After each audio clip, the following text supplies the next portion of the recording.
व खलीलुहु व सफ़ीयुहु व अमीनुहु अला वही अरसलहु इलन्नासि काफ़्फ़तन बशीरन व नज़ीरा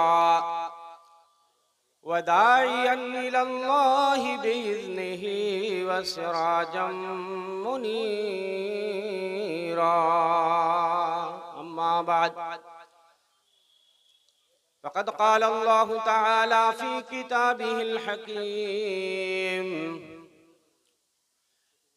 नहनु नक़ुस्सु अलैका नबअहुम बिलहक़ इन्नहुम फ़ित्यतुन आमनू बिरब्बिहिम व ज़िदनाहुम हुदा।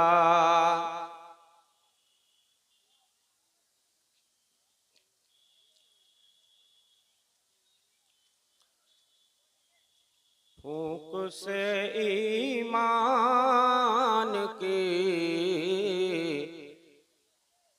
शम्मा बुझा सकता है कौन।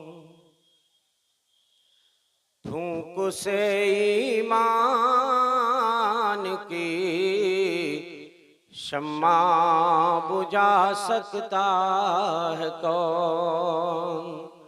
मज़हब इस्लाम को आखिर मिटा सकता है कौन। जिसका दिल सरशार होगा जज्बे तौहीद से, जिसका दिल सरशार होगा जज्बे तौहीद से, शिर्क की खाई में उसको फिर गिरा सकता है कौन। मज़हब इस्लाम को आखिर मिटा सकता है कौन। सुन्नतों का जाम पीकर मस्त जो हो जाता है, सुन्नतों का जाम पीकर मस्त जो हो जाता है, बिदातों का उस पे फिर नशा चढ़ा सकता है कौन।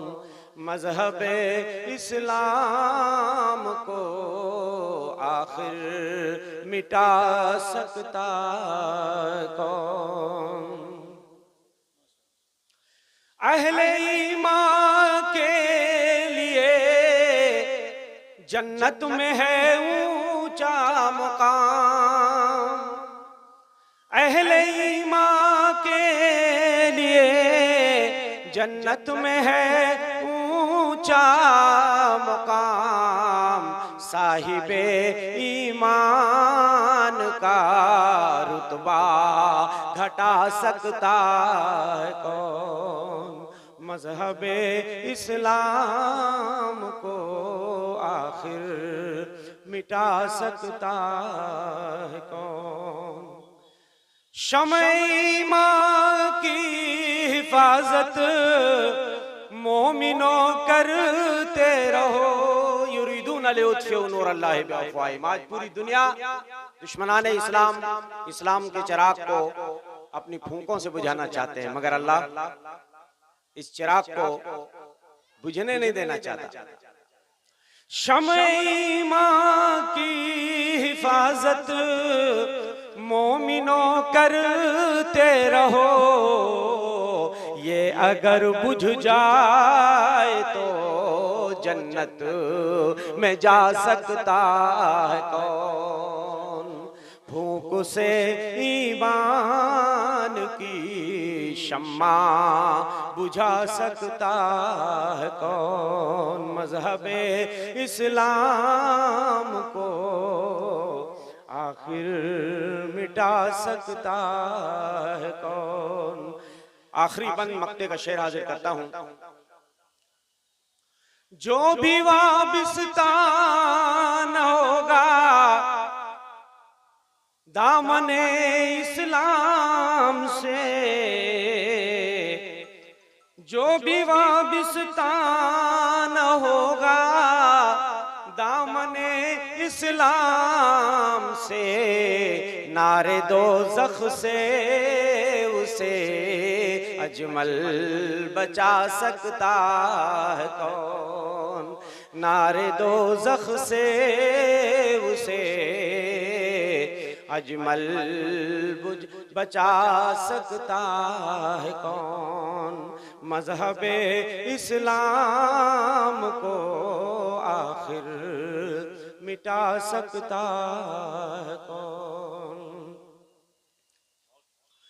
स्टेज पे जलवा अफरोज मुअज़्ज़ज़ मुक़र्रर उलमाए किराम, बुजुर्गान दीन, पुरजोश नौजवानों, पर्दा नशीन माँ और बहनों, अजीज बच्चों और मरकज़ इकबाल के तलबा व तालिबात, मुअल्लिमीन और मुअल्लिमात, जवानी के हवाले से कुछ बातें इंशाअल्लाह आपके सामने पेश करने की जसारत करूंगा। ख़वातीन की जिस तरह एक बड़ी तादाद मौजूद है, एक उन्वान उनके लिए मुख्तस किया गया था, ऐसे ही नौजवानों की भी एक बड़ी तादाद यहाँ पर उपस्थित है, मौजूद है पंडाल के नीचे और सड़कों के ऊपर। जवानी क्या है? जवानी ये इंसानी जिंदगी का वो मरहला है, वो दौर है जो दो कमजोरियों के दरमियान में आता है। एक तरफ बचपन की कमजोरी है और दूसरी तरफ बुढ़ापे की कमजोरी है। बीच का जो मरहला है वो है आपका जवानी, ताकत और कुव्वत का मरहला, नशात और चुस्ती का मरहला, जज्बों और उमंगों का मरहला, जोश और वलवले का मरहला। इस मरहले में इंसान की ताकत और कुव्वत उरूज पर होती है, ख्वाहिशात उरूज पर होती हैं। इसीलिए कहा जाता है जवानी दीवानी होती है। जवान ये अगर अपनी सलाहियतों को पहचान ले और अगर जवानों की सलाहियतों को सही रुख दे दिया जाए तो एक नौजवान बड़े बड़े कारहाए नुमाया अंजाम दे सकता है।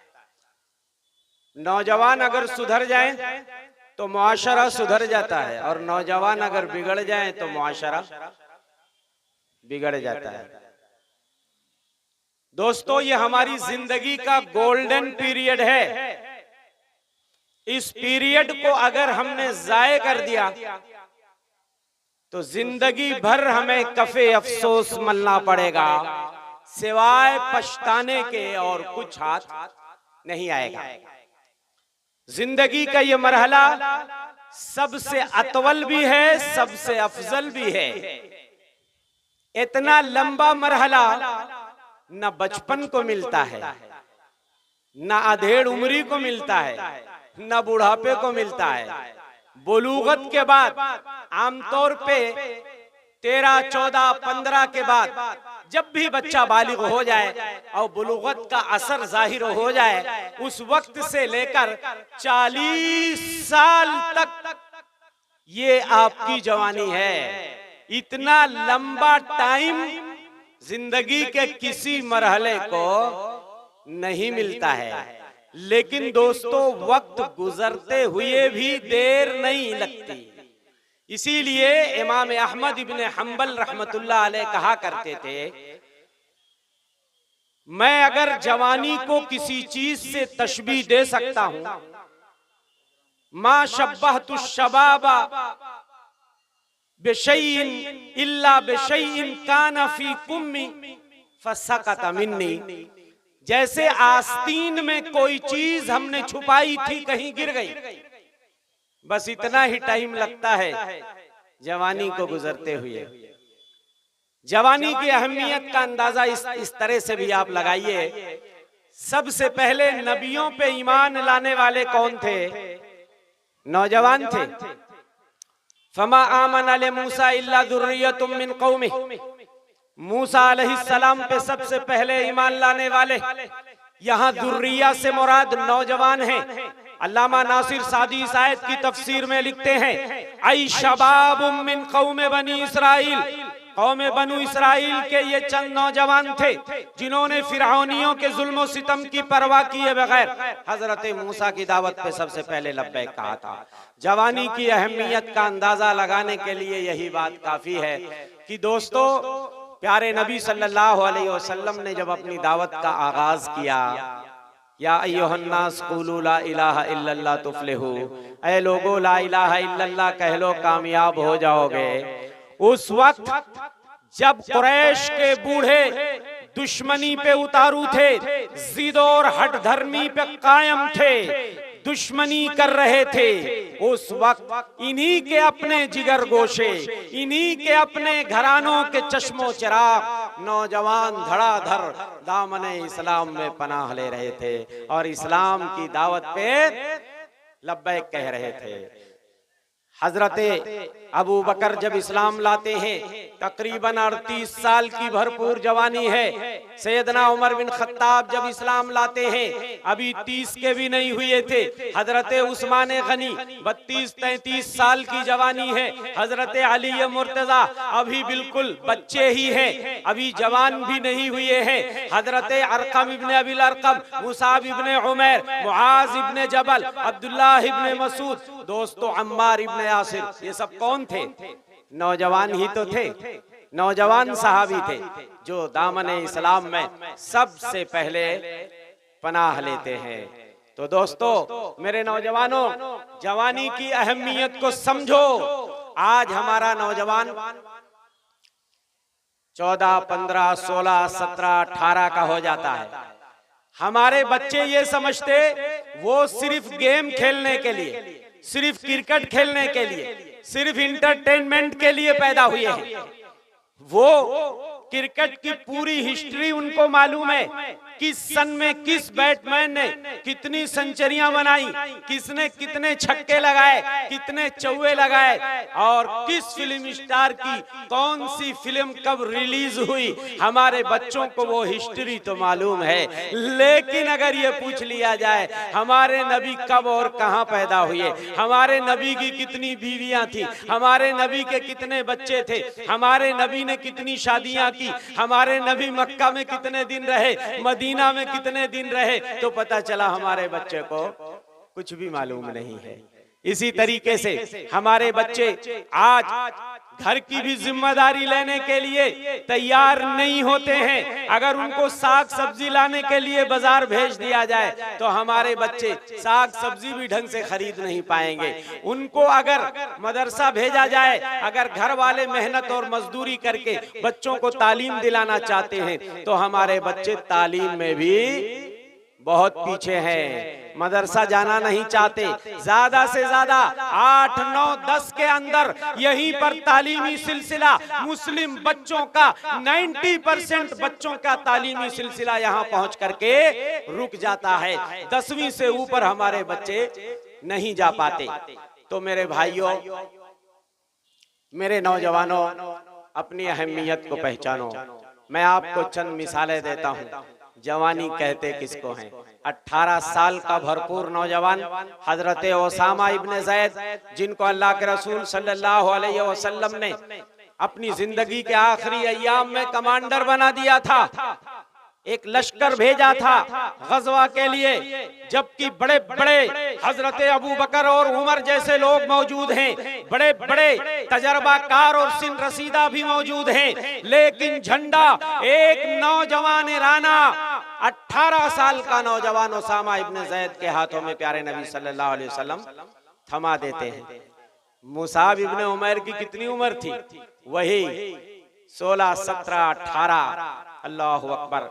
नाज़ो नेमत का परूरदा वो मुसाब इब्ने उमैर। मेरे भाइयों, आज हमारे बच्चे अगर अल्लाह उनको पैसा देता है, इंपोर्टेड जूते पहनते हैं, ऑनलाइन शॉपिंग करते हैं, घर की हालत अगर अच्छी होती है, ऑनलाइन शॉपिंग, उनके जूते आते हैं, उनके चश्मे आते हैं। उस जमाने में मुसाब इब्ने उमैर की वालिदा इतनी मालदार थी, इतनी मालदार थी, हजरमी जूते उनके लिए इंपोर्ट होके आया करते थे।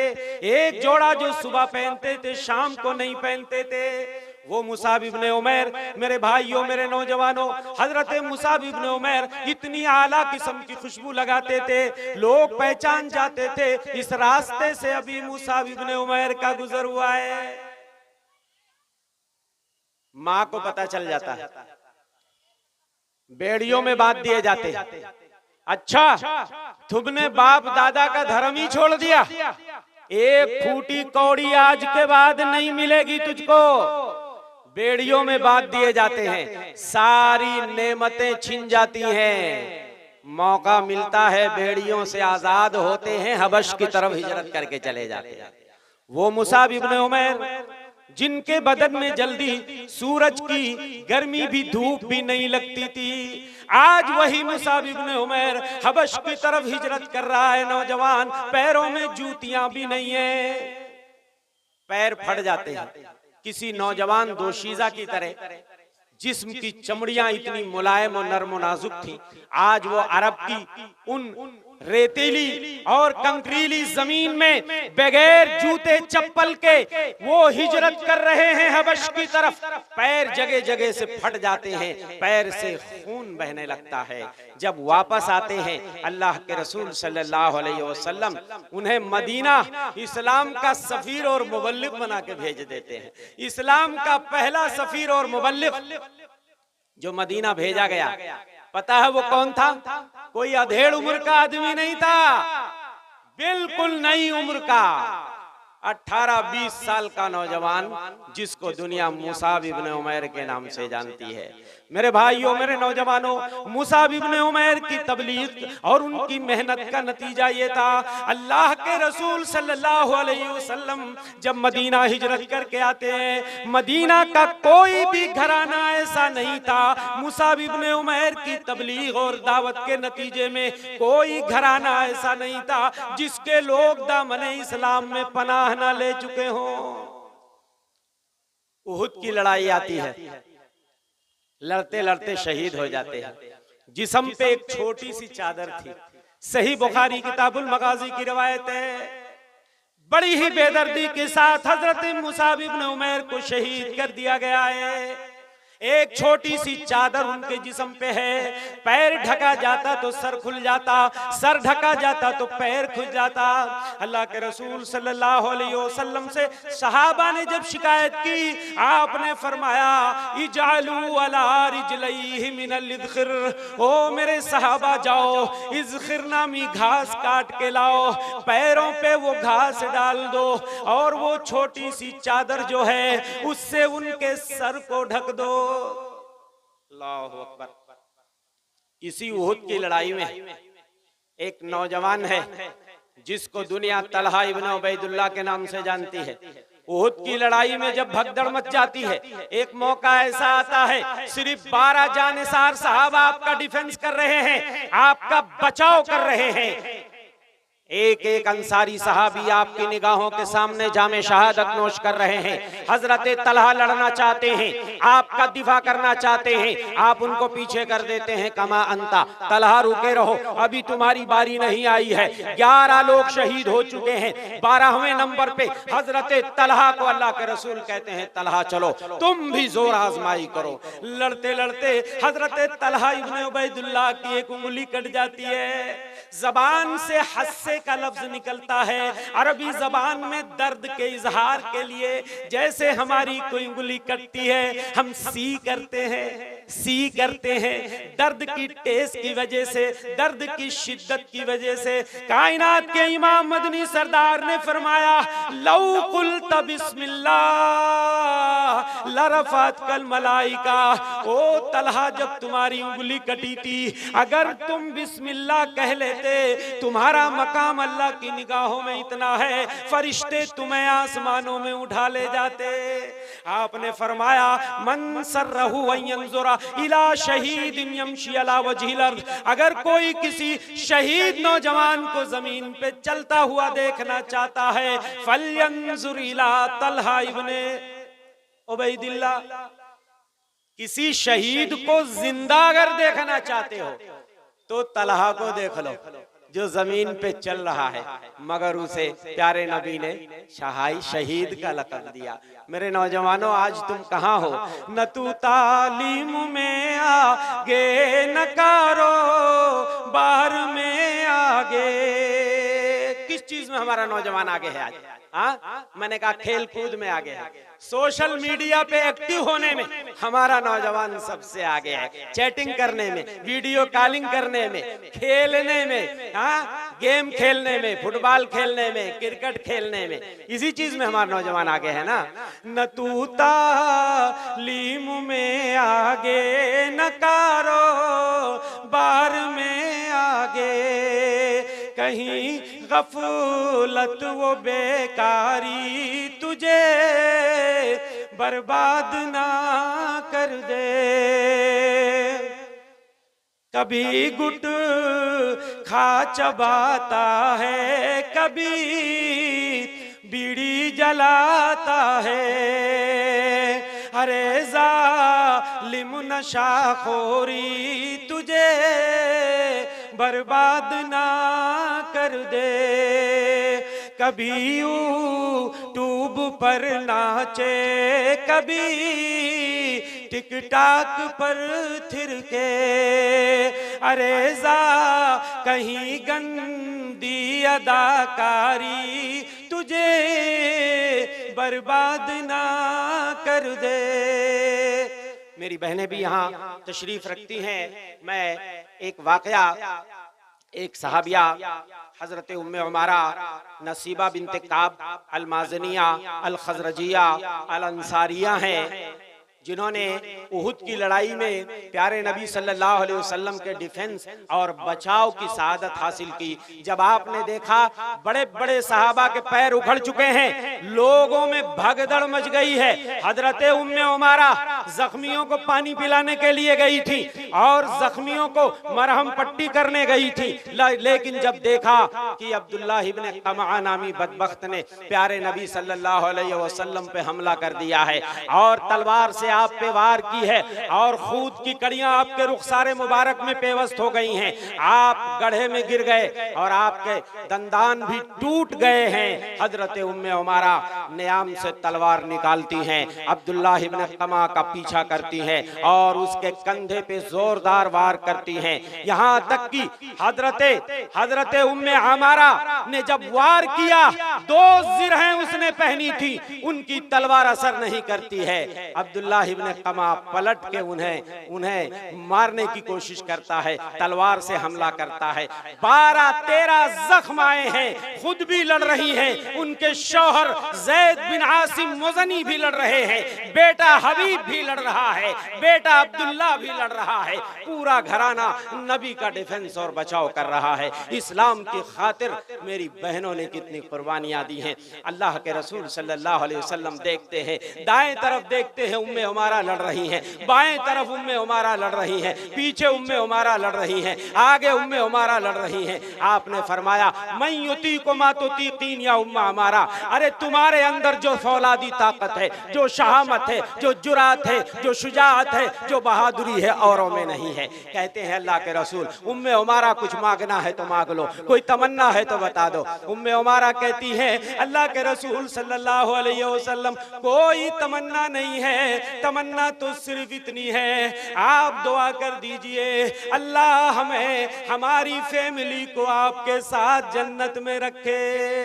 अल्लाह के रसूल सल्लल्लाहु अलैहि वसल्लम हाथ उठाते हैं, कहते हैं अल्लाहुम्मा जअलहुम रफ़क़ाई फिल जन्नह, अल्लाहुम्मा जअलहुम रफ़क़ाई फिल जन्नह। ऐ अल्लाह उम्मे हमारा और उनकी फैमिली को जन्नत में मेरा रफीक बना देना।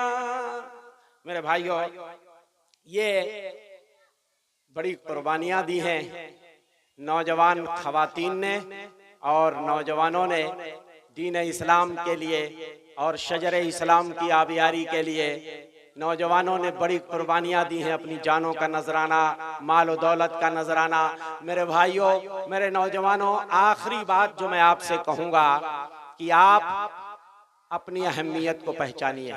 ये जवानी का मरहला, यही इल्म हासिल करने का भी मरहला है, यही दौलत कमाने का मरहला है, यही तरक्की के मनाजिल तय करने का मरहला है। बुढ़ापे में पढ़ के कोई अल्लामा नहीं बना है, बुढ़ापे में कोई बड़ा ताजिर या बिजनेसमैन नहीं बना है। जिसने भी जवानी में मेहनत की है वही आगे बढ़ा है। हजरत अब्दुल्लाह इब्न अब्बास कहते हैं, मा आतल्लाहु अब्दन इल्मन इल्ला वहुवा शाबुन, अल्लाह ने किसी को इल्म अगर अता किया है तो जवानी में अता किया है।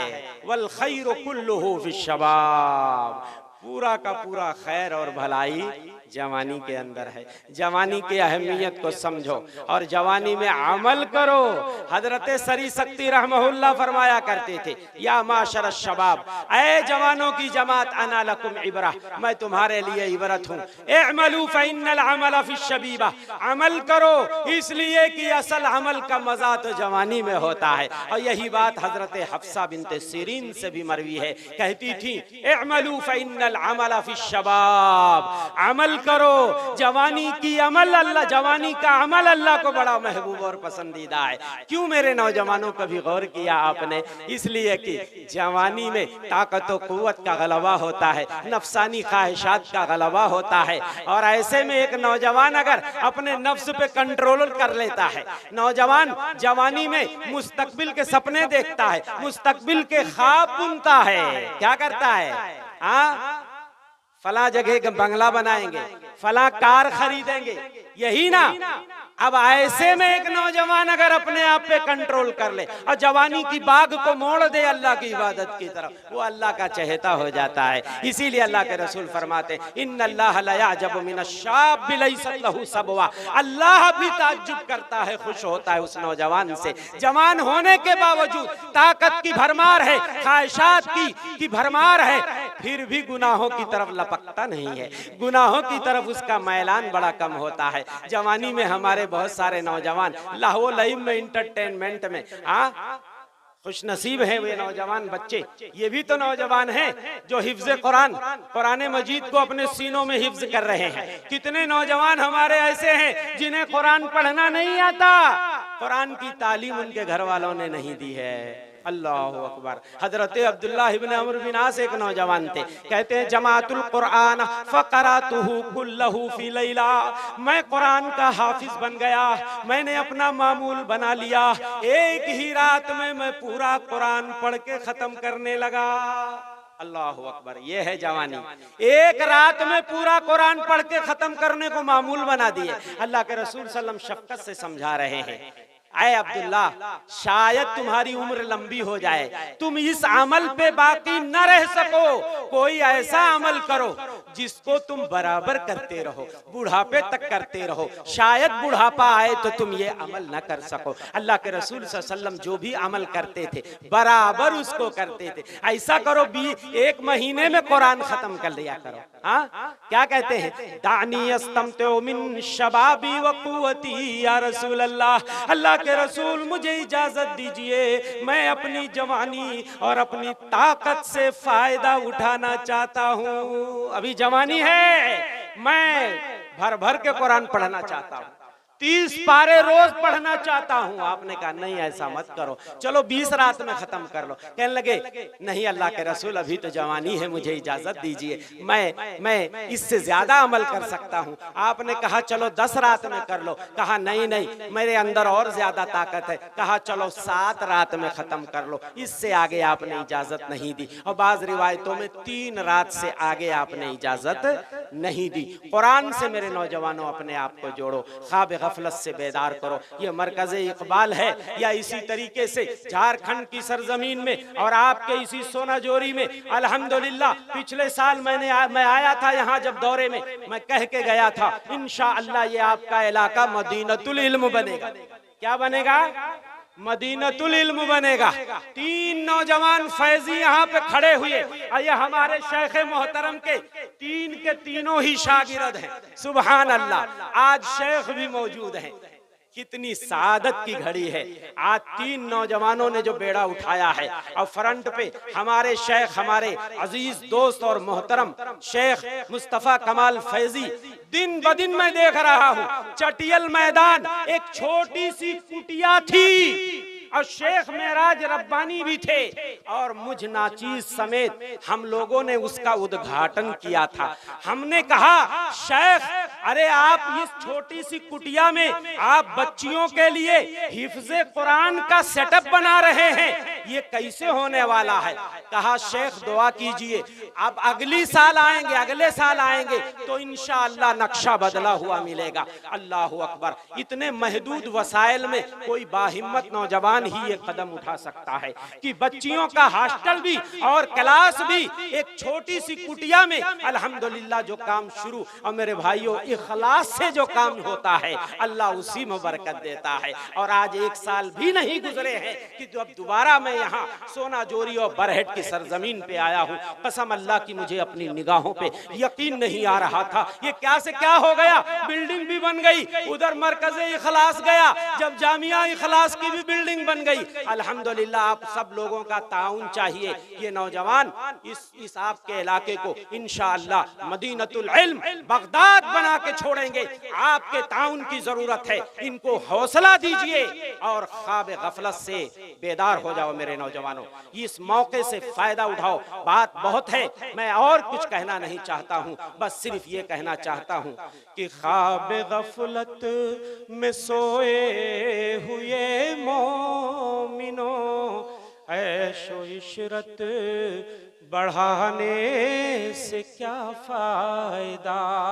आँख खोलो उठो याद रब को करो, आँख खोलो उठो याद रब को करो। उम्र यूं ही गंवाने से क्या फायदा। अपने रब को जवानी में भूला है तू, और ताकत के बूते पे फूला है तू। जब जवानी ढलेगी तो पछताएगा, जब जवानी ढलेगी तो पछताएगा। फिर यूं रोने रुलाने से क्या फायदा। हजरात इन्हीं बातों पे मैं अपनी बात खत्म करता हूँ। मैं शुक्रगुजार हूँ शेख मुस्तफ़ा कमाल फैज़ी हफिज़हुल्लाह का, जिन्होंने दिन के अंदर, दिन के उजाले में ये प्रोग्राम रख करके एक तारीख रकम की है। और मैं चाहता हूँ झारखंड के दूसरे इलाके में भी इसकी नक्काली होनी चाहिए और इस रिवायत को जिंदा करना चाहिए। इंशाअल्लाह 14 तारीख को बरहेट में इंशाअल्लाह आपसे मुलाकात होगी। आज जल्दी में वक्त की किल्लत थी, कहाँ शुरू करूँ, कहाँ मारूं, कहाँ गिराऊं, मुझे खुद ही नहीं पता था, इसलिए कि एक तवील फहरिस्त है उलमा की। तो इन्हीं चंद मुख्तसर गुजारिशात पे अपनी बात खत्म करता हूँ। अल्लाह से दुआ करता हूँ अल्लाह हम सब की हाजिरी को कबूल फरमाए। आमीन व मा तौफीक इल्ला बिल्लाह। सल्लल्लाहु अलैहि मोहम्मद। अस्सलामु अलैकुम व रहमतुल्लाहि व बरकातुहू।